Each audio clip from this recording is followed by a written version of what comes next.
ऋषि कहते हैं तम नतस्तपा परमात्म तत्ता यथात्म तेजो ये निदमादि पुरुषात्मगतम सत्प्रकृतः तद्वी फलुक्त मनुमाद्य शरण्यपाला रक्षा गृहीत वपुषा पुनरन्मनवस्था। सारे उपस्थित ऋषियों ने उनकी इस प्रकार स्तुति की कि हे प्रभु, हे शरणागत वत्सल, हे आदि पुरुष, आपने हमें पहले जिस तपस्या की विधि का उपदेश दिया है वह आपकी शक्ति है। आप तपस्या से ही भौतिक जगत का सृजन करते हैं। यह तपस्या आप में सुप्त रहती है। तपस्या किसमें? भगवान में कैसे रहती है तपस्या? सोई भी रहती है। इस दैत्य ने अपने कार्यकलापों में इसी तपस्या को रोक सा रखा था, किंतु अब हम लोगों की रक्षा करने के लिए आप जिस नरसिंह रूप से प्रकट हुए हैं उससे इस असुर को मारने से तपस्या की विधि का फिर से अनुमोदन हो जाए हुआ है। दोबारा तपस्या बाहर आ गई। तपस्या रोक रखी थी उसने। अब कौन आए? पितृलोक। पितृलोक से कौन आए? अर्यमा पितृदेव आ गए। पितृ भी पहुंचे वहां। वे कहने लगे, इस ब्रह्मांड के धार्मिक नियमों के पालन करता नरसिंह देव को प्रणाम है। आपने उस असुर को मार डाला जो हमारे श्राद्ध के अवसर पर हमारे पुत्रों पौत्रों द्वारा अर्पित बलि को भी छीनकर खा जाता था। कोई श्राद्ध करता घर में तो उसको श्राद्ध का अन्न भी कौन ले जाता? हिरण्यकश्यप के भाग्य में चला जाता, क्योंकि इंद्र बना हुआ था, चोरी कर लेता। तीर्थों में कोई तिलांजलि देने जाता, श्राद्ध तर्पण करता, वो भी ले जाता। अब इसके पेट को चीरकर उसमें समस्त चुराई हुई सामग्री हमने क्या कर ली है? निकाल ली है, जो चोरी करता इसने। इसलिए हम आपको सादर प्रणाम करते हैं। और सब कह रहे हैं, सब प्रार्थना क्यों कर रहे हैं? भगवान आपने हमें चिंता मुक्त किया, हमारा सबका प्रयोजन न कुछ सिद्ध कहने लगे। सिद्ध लोक के निवासी वे कहने लगे, सिद्ध लोक के निवासी कौन है? जो कौन करते हैं? अष्टांग योग वाले, जो भक्ति के अष्टांग योग का पालन करते हैं। उन्होंने कहा कि हिरण्यकश्यप इतना धूर्त था कि उसने अपने बल और तपस्या से हमारी शक्तियां भी छीन ली। इस तरह मैं अपने योग बल के प्रति घमंडी हो गया था। अब आपके नाखूनों से इस दुष्ट का वध हो जाने के कारण हम क्या है? चिंता मुक्त हो गए। इसलिए हम आपको क्या करते हैं? नमस्कार करते हैं। विद्याधर भी आए। विद्याधरों ने कहा, हिरण्यकश्यप ने विविध प्रकार के ध्यान के अनुसार प्रकट और अप्रकट होने की हमारी शक्ति पर क्या लगा दिया था? प्रतिबंध लगाया था। विद्याधरों के पास वो था क्या? वरदान था, सिद्धि थी उनके पास। कभी भी प्रकट हो सकते हैं, कभी भी अप्रकट हो सकते हैं ध्यान के द्वारा। पर हिरण्यकश्यप ने उनके उस ध्यान, उस विद्या के ऊपर भी क्या लगा दी? रोक लगा दी थी। अब आपने उसके घमंड को काट दिया, उसे मार दिया, तो हम क्या कर रहे हैं? आपको प्रणाम कर रहे हैं। नाग भी आ गए, नागदेव आ गए, नागलोक के वासी। नागलोक के वासी कह रहे हैं कि अत्यंत पापी हिरण्यकश्यप ने सबके फणों की मणियां और सबकी सुंदर पत्नियां छीन ली। अब उसके वक्षस्थल को आपने नाखूनों से विदीर्ण कर दिया। अब हमारी पत्नियों की परम प्रसन्नता के कारण है। आप प्रसन्नता के कारण कौन है? भगवान। इस तरह हम सभी मिलकर आपको सादर नमस्कार करते हैं। देखो, नाग पत्नियां यहाँ भी भगवान के शरण में है, और नाग पत्नियां कहाँ भी शरण में आएंगी? भगवान की कालिया दमन लीला में भी नाग पत्नियों की ने भगवान की शरण ली। कब ली? भगवान एक दिन गेंद खेल रहे थे। खेलत खेलत गेंद जमुना में, कूद पड़ो मेरो बालो यदुवीर, खेलत श्याम यमुना के तीर। काहे का श्याम तुमने गेंद बनवाया, काहे का बल्ला बनवाया यदुवीर। फूलपति का हमने गेंद बनवाया, चंदन का बल्ला बनवाया यदुवीर। खेले श्याम यमुना के तीर, खेलत खेलत गेंद जमुना में, कूद पड़ो मेरो बालो यदुवीर, खेले श्याम यमुना के तीर। फिर क्या हुआ? श्याम गए पाताल लोक, वहाँ नागिन बैठी पाई। सोया नाग जगा दे नागिन, बोले कृष्ण कन्हई, गेंद दे दे नागनिया,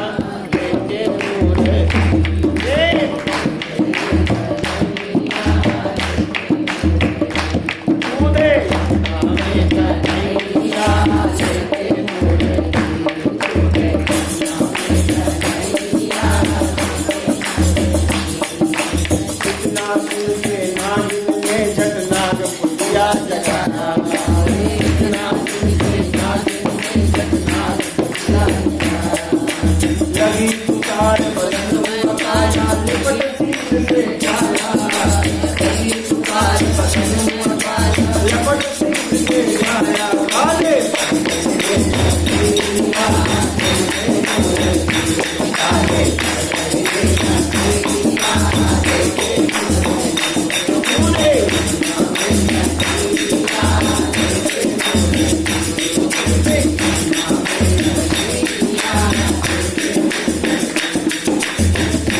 थोड़ा करके प्रभु ने अपना धर्म बताया थोड़ा थोड़ा करके प्रभु ने अपना धर्म बताया पैर पकड़ के नाथ बोली छोड़ो पति हमारा पैर पकड़ के नाथ बोली छोड़ो पति हमारा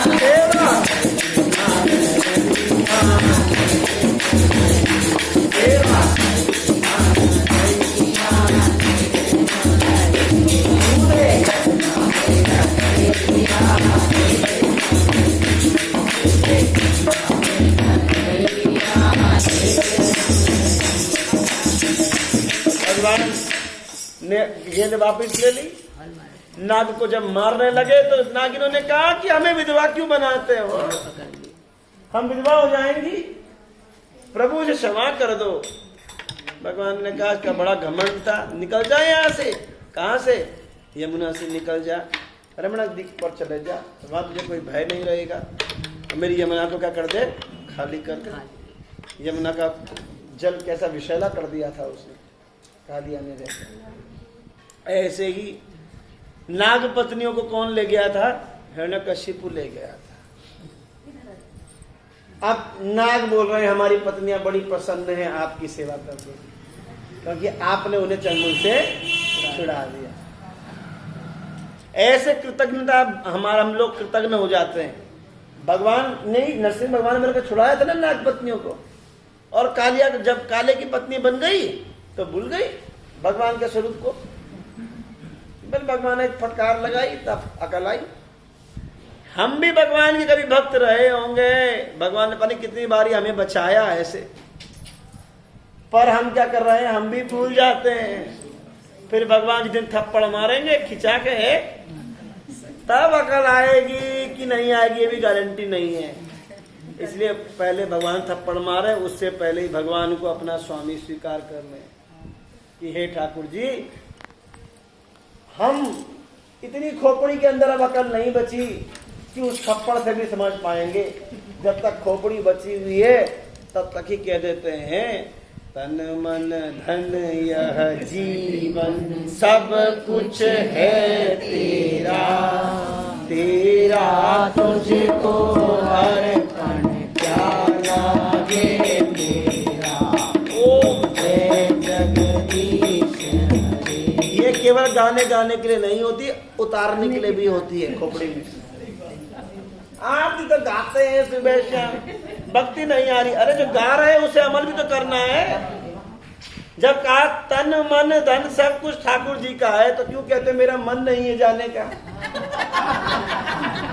मेरा मन नहीं है गाने का, मेरा मन नहीं है खाने का। मन तुम्हारा नहीं है, मन किसका है? ठाकुर जी का।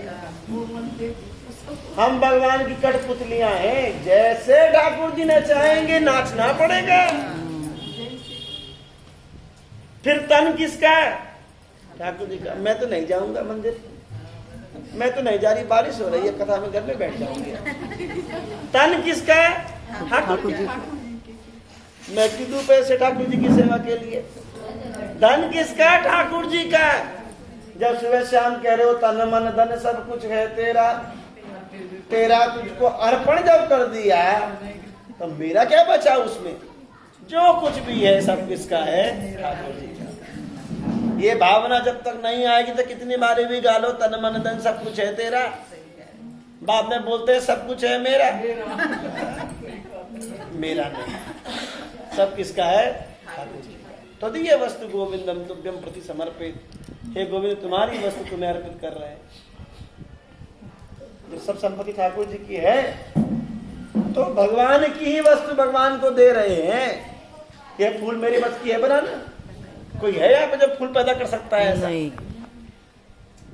ये भगवान ने ही बनाया है फूल, भगवान की शक्ति है जो उसके अंदर खुशबू बढ़ सकता है, ऐसे रंग डाल सकता है। हमें रंग डालना होगा तो हम बाजार से रंग खरीदेंगे, भगवान ने कोई रंग नहीं खरीदा, स्वतः उसके अंदर रंग आ गया, अपने आप खुशबू आ गई, ऊपर से पीला नीचे से हरा कर दिया, इतना सुंदर खिला दिया। ये भगवान की शक्ति है। और आप बाजार से लेकर आए तो उसके पैसे की शक्ति किसने दी? वो नोट जेब में किसने डाले? ठाकुर जी ने डाले। अरे नहीं, हमारे पास तो पहले से था। तो तेरे बाप दादा को तो किसने दिया होगा? उसके घर में खजाना तो ना निकला था। और अगर खजाना भी निकला था तो उस खजाने को भी वहां पहुंचाने के लिए ठाकुर जी ने ही भेजा होगा उसे। अपने आप यहाँ हाथ में मुट्ठी बांध के कोई नहीं आया कि पेड़ से ही लेकर आए हो, नोट चेक बुक लेकर आए हो, साथ में कागज मकान के कागज लेकर आया हो कि मैं जन्म हो रहा है, मेरे मकान के कागज ये हैं, ये मेरी चेक बुक है, मैं चेक साइन करके देता हूं। ऐसा कोई नहीं है। तो जब सब ठाकुर जी का है तो ठाकुर जी की संपत्ति ठाकुर जी को अर्पित करनी होती है। प्रहलाद महाराज ने अर्पित किया है, अम्बरीश महाराज ने अर्पित किया है, बलि महाराज ने अर्पित किया है।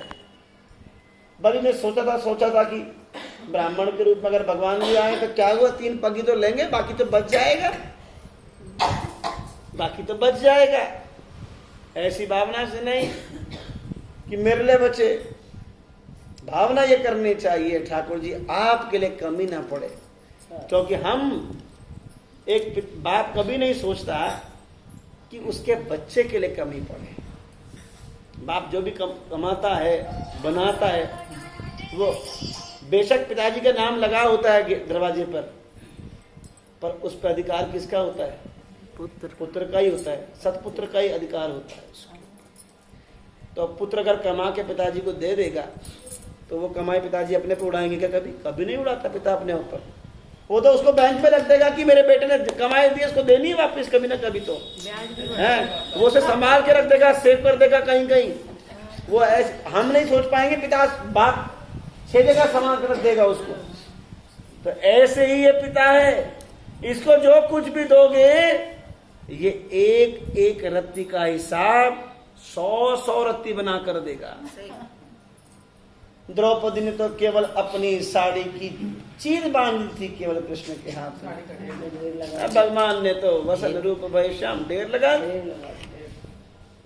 कोई एक इतना सा देता है तो भगवान उसका हिसाब रखते हैं कि मुझे इसका ब्याज सहित चुकाना है। और हम भगवान से लेते हैं, हम केवल उसे ब्याज भी, मूल तो दूर की बात, हम ब्याज भी नहीं देते। जो भगवान से लिया है उसका ब्याज भी नहीं चुकाते, मूल तो छोड़ो, कर्जा तो वापस कभी जीवन में कर ही नहीं सकते भगवान का। तो आगे कौन आया भगवान की स्तुति करने के लिए? मनु आए, जो समस्त मनु थे। समस्त मनुओं ने प्रार्थना करी कि हम सारे मनु आपके आज्ञा पालक के रूप में मानव समाज की विधि के लिए विधि प्रदान करते हैं, किंतु हमारे सारे नियम इसके कारण क्या हो गए थे? नष्ट हो गए थे।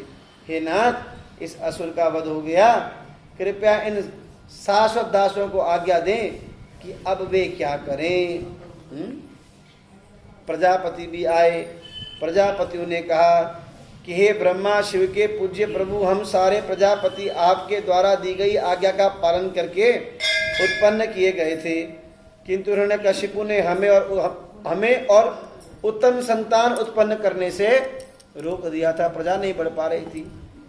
अब हम सात्विक शुद्ध रूप से आपका यह अवतार ब्रह्मांड के उद्धार के निमित्त हुआ है, इसलिए हम आपको क्या करते हैं? नमस्कार करते हैं।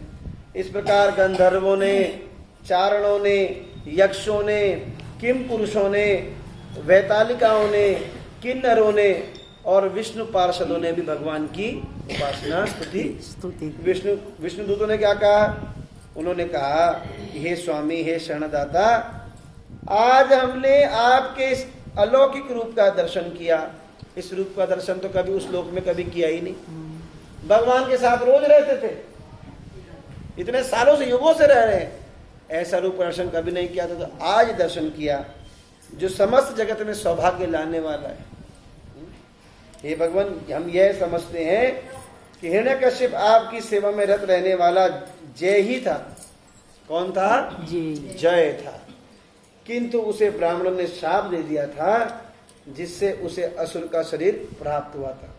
हम समझते हैं कि उसका मारा जाना उस पर आपकी विशेष कृपा है। ये कौन पहचाना? भगवान के पार्षदों ने। ये भगवान के साथ पार्षद रहते हैं, उन्होंने पहचाना। और सब तो क्या कह रहे थे?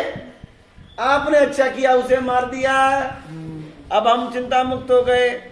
पर यहाँ भक्तों ने क्या कहा कि प्रभु, वह कौन था? आपका ही नित्य पार्षद कौन था? जय था। ब्राह्मणों के श्राप के कारण असुर होने में गया था। अब आपने उसे असुर का शरीर प्राप्त हुआ था, अब उसका मारा जाना क्या है? उसके ऊपर विशेष कृपा है। क्या है उस पर? विशेष कृपा। हिरण्यकश्यप का आविर्भाव भगवान के शत्रु के रूप में पूर्व नियोजित था, पहले से प्लान था। जानबूझ के तो दुश्मन नहीं बना था वो कहता पहले से ही प्लान था कि गेम क्या चल रहा था, पहले से मतलब मैच फिक्स होता है। ये तो पहले से ही मैच फिक्स था।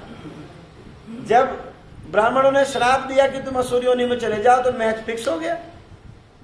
अब मारेगा कौन? भगवान मारेंगे, ये भी फिक्स था पहले से। ये तो केवल हम जैसे लोगों के लिए संसार में पुनः स्थापना करने के लिए भगवान क्या कर रहे हैं? लीला कर रहे हैं। जय और विजय को सनक सनत कुमारों ने क्या दिया था? श्राप दिया था। भगवान ने अपने इन सेवकों को दिए गए शाप को स्वीकार किया और भौतिक जगत में जाने और शाप से मुक्त होने पर वैकुंठ लोक वापस आने के लिए राजी भी हो गए। यद्यपि जय और विजय अत्यंत उद्विग्न थे, लेकिन उन्हें भगवान ने सलाह दी कि शत्रु की तरह कार्य करें। भगवान ने सलाह दी थी उन्हें क्या करना? शत्रु की तरह कार्य करना, जिससे 3 जन्मों के बाद वो वापस आ सकें। अन्यथा सामान्य तौर पर 7 जन्म लेने पड़ते। मनुष्य बोला था, मनुष्य बनने के लिए सामान्य शरीर मिलेगा तो 7 जन्म में तुम वापस आओगे, और असुर बनोगे तो 3 जन्म में वापस आओगे। तो बोलो क्या बनोगे? असुर। 7 जन्म ले लेते मनुष्य के तो क्या होता? 7 क्या, फिर तो 49 जन्म बीत जाते, यहीं रहते। मनुष्य तो है ही ऐसी खोपड़ी उसकी। मनुष्य शरीर में आ गया, जो आ गया है वो इतनी आसानी से बाहर निकल नहीं पाता है, वो माया में भ्रमित हो जाता है। इसलिए जय विजय बड़े बुद्धिमान थे। उन्होंने कहा प्रभु 7 जन्म अगर लगा दिए तो 7 7 की 49, 5 बुलाए 15 आए, 15 चौक 60, ये तो 60 हो जाएंगे। कभी पापा नहीं आ पाएंगे, नहीं आ पाएंगे। इसलिए 3 जन्म ही दे दो और गारंटी दे दो कि आप हमें वापस लेने आ जाओगे। गारंटी दे रहे हैं भगवान, तो ठीक है। भगवान गारंटी दे रहे हैं तो क्या है? भगवान अगर नरक में भी भेजे तो तैयार रहना चाहिए, क्योंकि भगवान अगर नरक में भेज रहे हैं तो अपना कोई काम करवाने के लिए भेज रहे हैं। और हम क्या है? भगवान के सेवक हैं, दास है। नौकर का काम है, जहां मालिक भेजे जाए। नौकर ये ना बोले कि वहां मैं नहीं जा सकता, तो नकली नौकर कहलाएंगे। हम नौकर को क्या बोलते हैं? जा बारिश है, बारिश में भी क्या बोलेंगे नौकर को? छतरी लेके सामान लेकर आ। हम बोलेंगे बारिश, अगर बेटे को बोलेंगे ना देखो बारिश है, बाहर आ, पानी भर गया है, डूब जाएगा, कीचड़ लग जाएगा, पर नौकर बोलेंगे जा लेकर आ, और नौकर जाकर लेकर आता है ना। हम भी भगवान के नौकर हैं। भगवान ने कहा इस संसार में आए हो और ये काम करके आना, भजन करके आना, प्रचार करके आना, तो कैसी भी परिस्थितियों करना पड़ेगा। ये मत सोचना कि आज तो बारिश हो गई, हम कैसे करेंगे ना। कोई बहाना नहीं चलेगा। नौकर के पास कोई बहाना। नौकर को बोलते हैं किंकर। क्या कहते हैं? किंकर। किंकर यानी कि मैं क्या करूं। किम मतलब क्या, कर मतलब करूं। हमेशा खड़ा रहे, क्या करूं, इस भाव से ठाकुर जी के आगे। दक्षिण भारत के और महाराष्ट्र के कई मंदिरों में अभी भी दर्शन करने जाओ तो आप ऊपर, पुरुष लोग ऊपर कुर्ता नहीं पहन सकते, शर्ट नहीं, गमछा भी कंधे पे नहीं रह सकते। तो कहते हैं नौकर है, नौकर की दुशाला नहीं होती। नौकर तो हाथ जोड़ के खड़ा होता है मालिक के आगे। इस भावना से खड़े होना है भगवान के आगे। हम सब क्या है? भगवान के नौकर। और हम तो मंदिर में जाते हैं ऐसे कि जैसे हम भगवान हमारे नौकर है। ठाकुर जी मेरा ये काम कर देना, ठाकुर जी हमारे नौकर हैं, हम ठाकुर जी के नौकर हैं। भगवान ने मेरा ये काम करा दिया, मैंने भगवान मेरा ये काम 2 दिन 3 दिन हो जाए, बस के बाद हम भगवान को ऑर्डर देने वाले हैं क्या? भगवान हमारी बात मान लेंगे? इतनी सेटिंग कर रखी है भगवान से ना। भगवान की इच्छा से ही होगा जो होना होगा। फिर जो भी होए वही जो राम रच रखा, वो फिर तरह बड़ा अच्छा है। तुलसी भरोसे राम के, निर्भय हो के सोए, अनहोनी होनी नहीं, होनी होए सो होए। अनहोनी तो होनी नहीं, और जो होगा तो होके रहेगा, टेंशन। अगर ऐसी बात थी तो राम जी बोलते मैं वन को जा रहा हूं, पिताजी तब तक जिंदा रहने चाहिए। राम जी ने तो ऐसा कोई जोर नहीं चलाया कि मैं 14 बरस का वनवास लौट के आऊं, तब तक पिताजी जिंदा ही रहने चाहिए। क्या चलाया भगवान ने ऐसा कोई जोर? भगवान ने ऐसा कोई जोर नहीं चलाया। तो जब भगवान ऐसा कोई जोर नहीं चलाते तो ये कर्तव्य हमारा बनता है कि हम भगवान जैसा कहते हैं वैसा करें। भगवान को कैसे प्रसन्न कर सकें, कैसे खुश कर सकें। अरे भगवान को हमारी प्रॉपर्टी तो ना चाहिए? चाहिए भगवान को? क्या चाहिए भगवान को? भगवान तो खाते तक नहीं, हम जो देते हैं वो भी वापस दे देते हैं। अगर भगवान खाना शुरू कर देता कलयुग में तो लोग तो मिश्री भी नहीं लगाते। ये तो मिश्री भी नहीं देते ठाकुर जी को, बोलते ठाकुर जी तो खा गए सब। कलयुग के लोग हैं। अगर भगवान खाना शुरू कर देते, माखन मिश्री तो, अगर भगवान ने इतना माखन मिश्री खाया, कहाँ खाया माखन मिश्री? गोकुल में खाया। आगे भगवान कहते हैं, अब नारद जी कहते हैं कि ब्रह्मा शिव इत्यादि बड़े बड़े देवताओं ने का साहस न हुआ कि भगवान के समक्ष जाएं। और उस समय क्योंकि भगवान को बहुत क्रोध थे, वहां पर उपस्थित सारे देवताओं ने किससे प्रार्थना करी? भगवती लक्ष्मी से। आपके तो पति हैं, आप मना लो। बहुत गुस्सा है, पति को कितने भी गुस्सा हो तो पति तो शांत करा सकती है, क्योंकि पत्नी गुस्सा हो जाती है कलयुग में तो पति अपने आप शांत हो जाता है। तो किंतु उन्होंने भी भगवान का ऐसा अद्भुत और असामान्य रूप कभी नहीं देखा था। वह कहती मैं मना तो लेती हूँ उसको, पर क्या करे, ऐसा स्वरूप तो मैंने कभी देखा ही नहीं। अवविलंब में एक विग्रह है भगवान का, ऐसा दीवार पे बने हुए मूर्ति, वहां लक्ष्मी नाराज है और नरसिंह भगवान उसको मना रहे हैं। तो हम क्या करते हैं, जब किसी की शादी होती है ना तो उसको वो फोटो भेज देते हैं, उसको वो फोटो भेज देते हैं। बोलता है प्रभु जी ये क्या है? हमने बोला तू क्या खुश हो रहा है, तू मना लेगा? अरे नरसिंह भगवान नहीं मना पाए अपनी बीवी को, तू क्या मना पाएगा? इतना रौद्र रूप देख कर नहीं होता है सबके अंदर, स्त्री का स्वभाव है और मान करना भी चाहिए उसको। वो अपने हट के कारण बहुत सारी चीजें सही भी कराती है, क्योंकि दोनों का तात्पर्य है, एक है पति और एक है पत्नी। पत्नी शब्द का तात्पर्य क्या है? वाइफ नहीं है हमारे शास्त्र में शब्द। वाइफ जो होती है, वाइफ मतलब क्या होता है? विदाउट इंफॉर्मेशन, फाइटिंग एवर, जो बिना कहे हमेशा क्या करती रहे? लड़ाई करे, उसे कहते हैं वाइफ। और पत्नी मतलब पतनम तारती, जो पति को पति का पतन होने से उसको बचाती है, उसे कहते हैं पत्नी। शास्त्र में पत्नी का है धर्म पत्नी, जो धर्म में अगर पति का पतन हो जाए उससे उसे बचाए, पति को गिरने से बचाती है पत्नी, वह पत्नी। तो पति पत्नी बने, ये हस्बैंड वाइफ, नो लाइफ, ज्यादा दिन की लाइफ नहीं रहती इनकी। वाइफ नाइफ, नाइफ मतलब होता है शब्द। तो नारद जी कहते हैं, तब लक्ष्मी बोले कि मैं क्या करूं?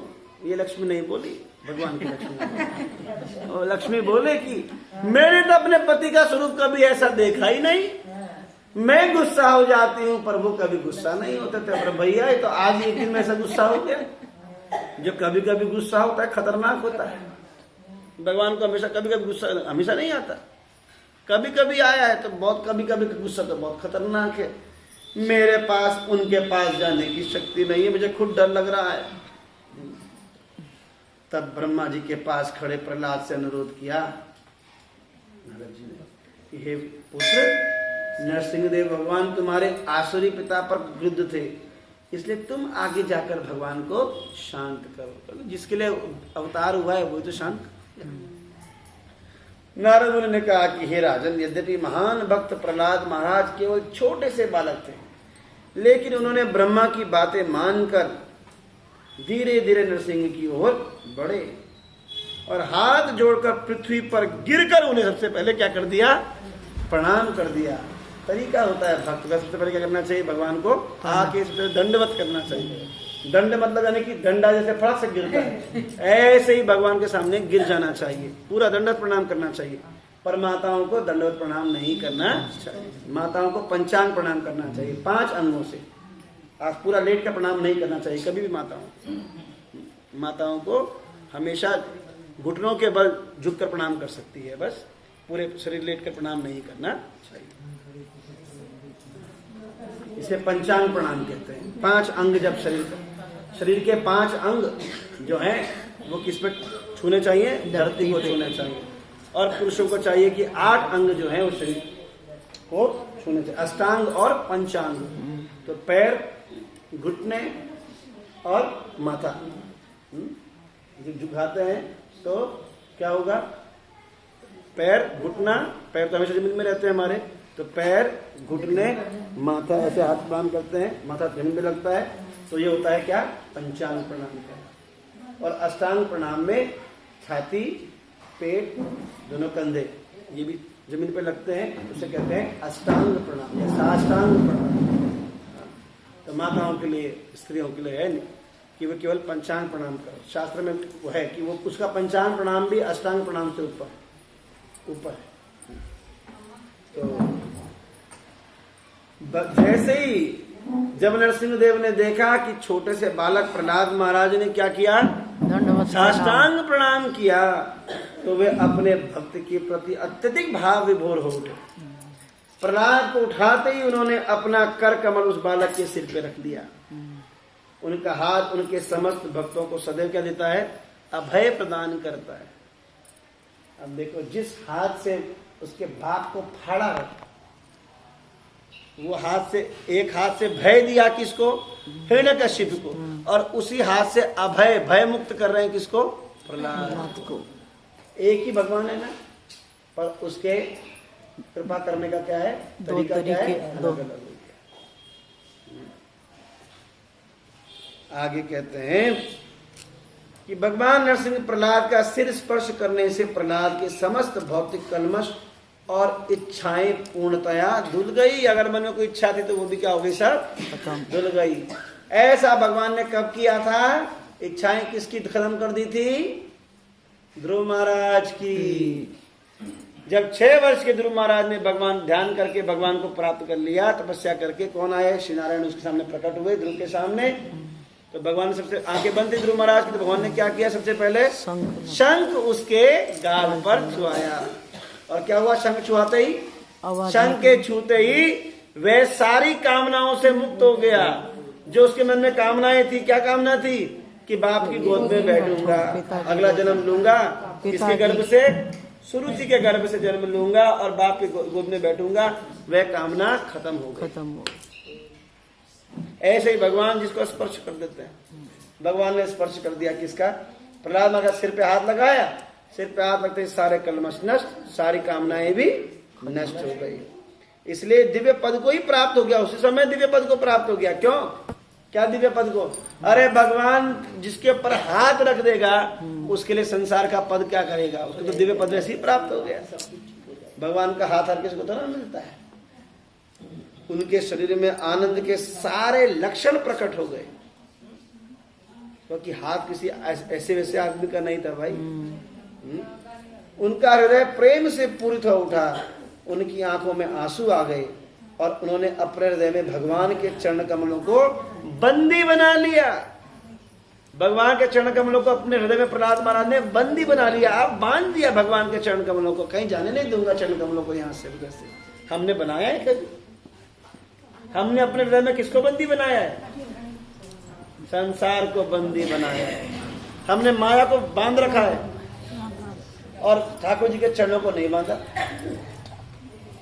भगवान भगवत गीता में कहते हैं जो भक्ति में पूरी तरह लगा रहता है और किसी भी परिस्थिति में च्युत नहीं होता, वह तुरंत प्रकृति के गुणों को पार करके ब्रह्म पद को प्राप्त होता है। एक मिनट। हाँ, और एक मिनट। छोटे बच्चे को तो माँ उसके आगे ताली बजाती है, बड़े बड़े लोग ऐसे करते हैं, क्यों? उसकी प्रसन्नता से नाचते हैं उसके आगे कि बच्चा खुश तो हंस जाए एक बार। ऐसे ही भक्त भगवान को रिझाने के लिए, ठाकुर जी को प्रसन्न करने की भावना से भगवान के आगे निकले करते, ये सब सेवा है। तो प्रहलाद जो भक्त है वो क्या है? प्रभुपाद जी नारद जी कह रहे हैं नैतिकनोचितो दशरेषु निस्पृहाष्टेषु गुणस्य अष्टत्रिका कि प्रहलाद महाराज का जन्म असुर वंश में हुआ, किंतु वे स्वयं असुर न होकर भगवान के भक्त हुए। अन्य असुरों की तरह कभी भी वैष्णवों से ईर्ष्या नहीं करते। भयावह परिस्थिति आने पर वे कभी उद्विग्न नहीं होते और निसंदेह हर भौतिक वस्तु को व्यर्थ मान लेते। संसार की जितनी भी भौतिक वस्तु सब क्या है? बेकार। इसलिए भौतिक इच्छाओं से पूर्णतया रहित थे। वे सदैव अपनी इंद्रियों और प्राणवायु पर संयम रखते थे। स्थिर बुद्धि और संगत में होने के कारण उन्हें सारी विषय वासनाओं को दमित कर दिया था। विषय वासना को कौन दबा सकता है? कैसे दबा सकते हैं? यदि संकल्प में बुद्धि हो। संकल्प ही नहीं तो कैसे होगा? कल से छोड़ देंगे, आज से तो आज खा लेते हैं, इस सावन में मैं पक्का लहसुन प्याज छोड़ दूंगा। पर सावन आया, पहले दिन करा, आज तो खा लिया, अगले सावन में छोड़ देंगे। ऐसा संकल्प जब तक रहेगा तब तक कुछ नहीं होगा। संकल्प यानी कि कह दिया तो कह दिया, संकल्प दृढ़ निश्चय होना पड़ता है। यस्मिन् महत्त्वनाराजन् ग्रन्थे कविर्मुहुः न ते दुनापिधीयन्ते यथा भगवतीश्वरे। हे राजन, प्रहलाद महाराज के सद्गुणों का यह गुणगान विद्वान और वैष्णव द्वारा किया जाता है। जिस तरह भगवान के गुण विद्यमान रहते हैं, उसी प्रकार उनके भक्त के गुण भी क्या रहते हैं? विद्यमान रहते हैं। हे राजा युधिष्ठिर, किसी भी सभा में जहाँ संत और भक्तों की चर्चाएं चलती हैं, वहां पर असुरों के शत्रु देवतागण तक प्रहलाद महाराज को परम भक्त के रूप में क्या करते हैं? उदाहरण करते हैं। जहाँ भगवान की चर्चा होती है वहां पे कौन होता है?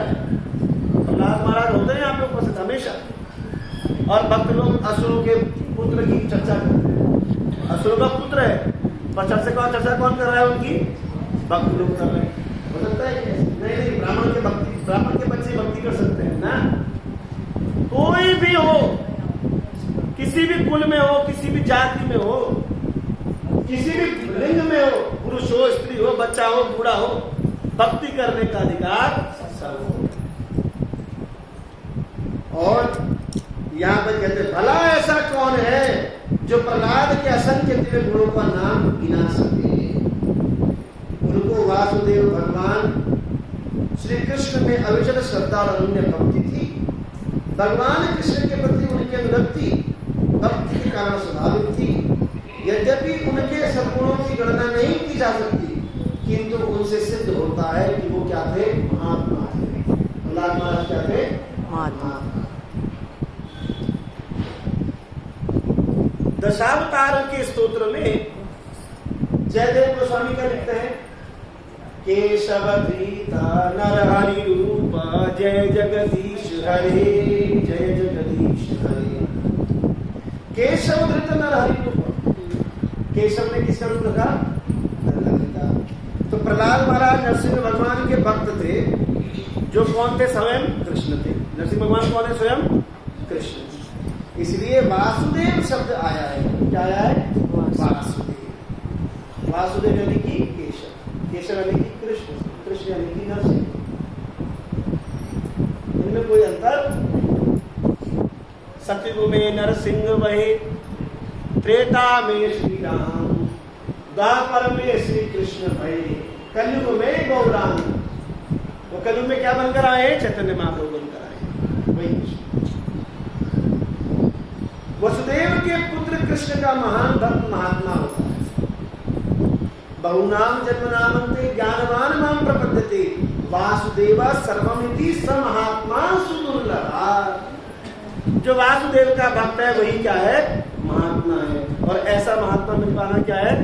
मुश्किल, दुर्लभ है, बहुत दुर्लभ है। तो अपने बाल्यकाल से ही बच्चों की रुचि किसमें होती है? खेलकूद में। तो प्रहलाद महाराज की इसमें क्या थी? अरुचि थी, खेलकूद में कोई रुचि नहीं। उन सब का परित्याग कर दिया और भगवान की भक्ति में पूर्णतः लीन होकर जड़ बने रहते। जड़ यानी कि चुपचाप। प्रहलाद महाराज ऐसे ज्वलंत उदाहरण है। चैतन्य चरितामृत में स्थावर जंगम देखे ना देखे तारा मूर्ति, सर्वस्त्र हाय निज इष्ट देव स्फूर्ति। भगवान की भक्ति इस जगत में स्थिर होकर भी कृष्ण के अतिरिक्त कहीं कुछ नहीं देखता। भगवान की भक्ति स्थिति क्या है? कि वह भगवान के अलावा और कुछ नहीं देखता। स्थावर जंगम देखे ना देखे तारा मूर्ति।